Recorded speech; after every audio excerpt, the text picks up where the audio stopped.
Hello viewers, তো আমি আজকে একটা নতুন ভিডিও নিয়ে যাচ্ছি, সেটা নাকি বিল্ডিং কনস্ট্রাকশন কাম। তো এই কামের ক্যাপ জালি বলি কয়, ক্যাপ গিলে কীভাবে বানায়, পাইল গিলে কীভাবে ফাটায়, সোলিং কীভাবে করে, পিসিসি কীভাবে হয়, A to Z আমি এই জায়গার মধ্যে এই ভিডিওর মধ্যে দেখাবো। তো আপনারা ভিডিওটা যদি ভালো লাগে লাইক শেয়ার করে দিবেন, আর যেভাবে আমার সঙ্গে আছেন এইভাবে সাপোর্ট করে থাকবেন।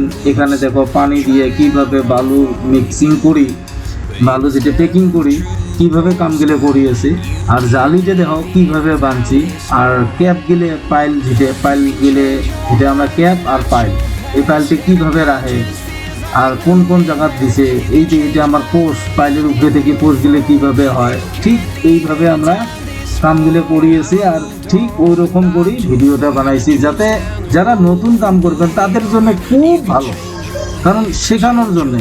তো এই ধরনের কাম যদি আপনারা নিজের আইডিয়া না থাকে, তো বিল্ডিং একটা করাটা অত সম্ভব কথা নয়। কারণ মিস্ত্রি যতই জানুক যতই কী হোক, কিন্তু নিজেরও একটা আইডিয়া লাগে যে আমার একেবারে নলেজ নাই, আমরা কিভাবে এই কামটা করি। তো এই ধরনের কাম যদি তোমরা করতে চান, তো এটা সন্দেহজনক কাম হয়।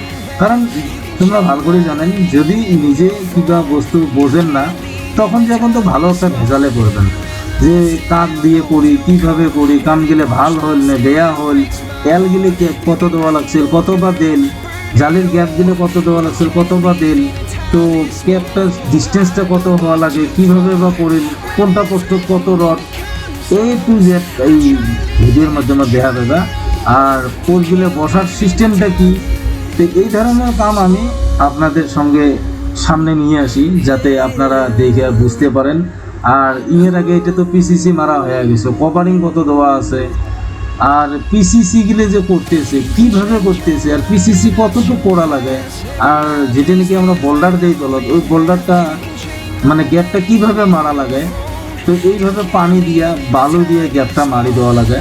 তো এই ধরনের কাম গেলে আমি করি থাকি, প্লাস অল্প স্বল্প করে একটা করে ভিডিও বানাই। অ্যাকচুয়ালি আমার এটা প্রফেশনাল ভিডিও না, কারণ আমার এগুলো জেনারেল ভিডিও হয়, সেই জন্য আমি নিজেই সব কিছু করি। তো আপনারা নিশ্চয়ই আমি আশা করি দেখে খুব ভালো পাইবা।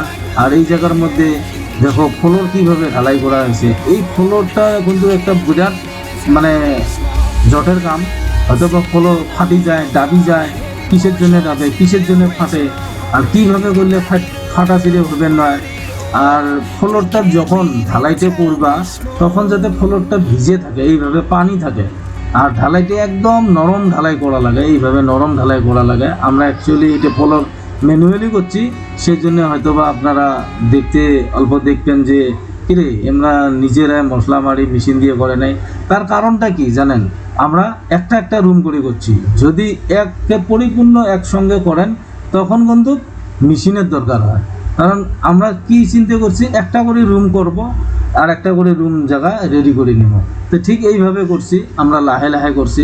আপনারাও যদি ওই ধরনের কোনো ইমার্জেন্সি কাম না থাকে, রেসিডেন্সিয়াল কাম হয়, তো আপনারাও এইভাবে লাহে লাহে করবে পান। লাহে লাহে কামটা করলে আপনারা নিশ্চয়ই জানেন কামটার ফিনিশিং ভালো হবো, আর কামটা একদম সুন্দরভাবে পরিচালনা করা যাবে। তো সোলিং কিভাবে করা গেছে, আমরা সোলিংটাও দেখাও যে কিভাবে সোলিং করি বালু মশলা দিয়ে। আমরা এখানে কিন্তু একটা ভালো গুরুত্বপূর্ণ কথা আছে, এই সোলিংটা আগতে করে নেবেন।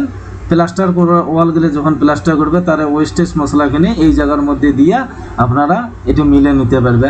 তো এই ধরনের করেই কামগুলো যেভাবে হয় এইভাবে ভিডিওগুলো বানাই। নিশ্চয়ই ভিডিওটা ভালো লাগবে। তো নেক্সট ভিডিও আবার